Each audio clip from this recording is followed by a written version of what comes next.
This is the MSC Irina. It is currently the largest container ship in the world. It is longer than the Eiffel Tower is tall, and it carries enough goods to stock a medium-sized American city for a year.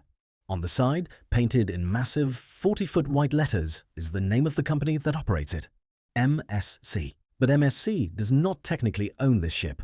In fact, if you look at the global merchant fleet, the vast majority of the world's tonnage is not actually owned by the logistics giants you have heard of. It isn't owned by the companies whose logos are painted on the containers, and it certainly isn't registered in the countries where those companies are headquartered. The global shipping industry is effectively a massive illusion. It is a shell game of asset management, offshore tax havens, and legal loopholes designed to do exactly one thing: ensure that when you buy a toaster on Amazon, nobody pays a single cent more than they absolutely have to.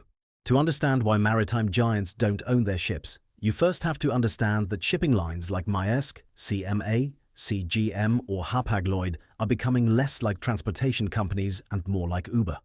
A modern triple-A class vessel costs nearly $200 million. If a company buys that ship, it is stuck with it for 25 years. It becomes a massive liability on their balance sheet. If the global economy crashes, like it did in 2008 or 2020, the owner still has to pay the mortgage on that steel, even if it is sitting empty, anchoring off the coast of Singapore, losing money by the second. Shipping is a cyclical business. Boom and bust. So, the big logistics brands try to avoid owning the hardware. Instead, they rely on tonnage providers. These are companies you have likely never heard of. Entities like Seaspan, Danaus, or Costamare. These shadow giants own the physical vessels. They take on the debt and the risk of ownership. Maersk, or MSC, simply signs a contract to charter the ship for a set period, say 5 years. They paint their logo on the side, but it is effectively a rental car. If demand for shipping drops, the logistics company just waits for the lease to expire and hands the keys back. But this raises the question: who creates the money to buy the ships for the tonnage providers? For decades, the answer was, surprisingly, German dentists. Through a financial structure called the Kommanditgesellschaft, or KG Fund, wealthy German professionals, doctors, lawyers, and dentists could pool their money to buy a container ship as a tax write-off.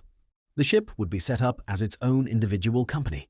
This brings us to the most important legal concept in maritime law: the special purpose vehicle. Almost every commercial ship on the ocean is incorporated as its own distinct legal entity. The ship is the company.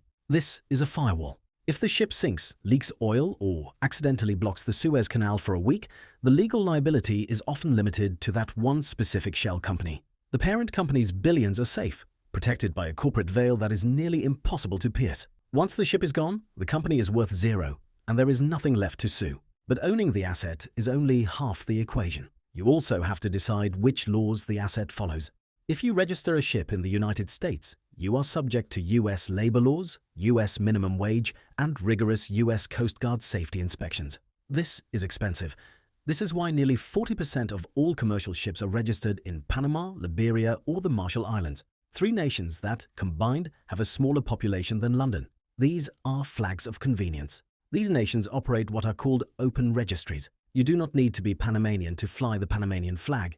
You do not need to employ a Panamanian crew. You simply pay a fee. In exchange, ship owners get lax inspections, almost zero corporate income tax on shipping revenue, and, crucially, the ability to hire crew from anywhere in the world. It allows a company to bypass the labor laws of the developed world entirely. The result is the ultimate globalization cocktail. A ship owned by a German investment fund, chartered by a Swiss logistics brand, insured in London, flagged in Panama, and crewed by sailors from the Philippines, earning a fraction of what a Western sailor would cost. Large maritime companies don't own their ships because in the modern economy, ownership is inefficient. They have successfully decoupled the movement of goods from the risk of moving them. It is a system built entirely on loopholes, liability shields, and tax avoidance. But it is the only reason global trade functions at the speed and price point we have accepted as normal. The ocean is a lawless place, not because laws don't exist, but because the industry has paid very good lawyers to navigate around them.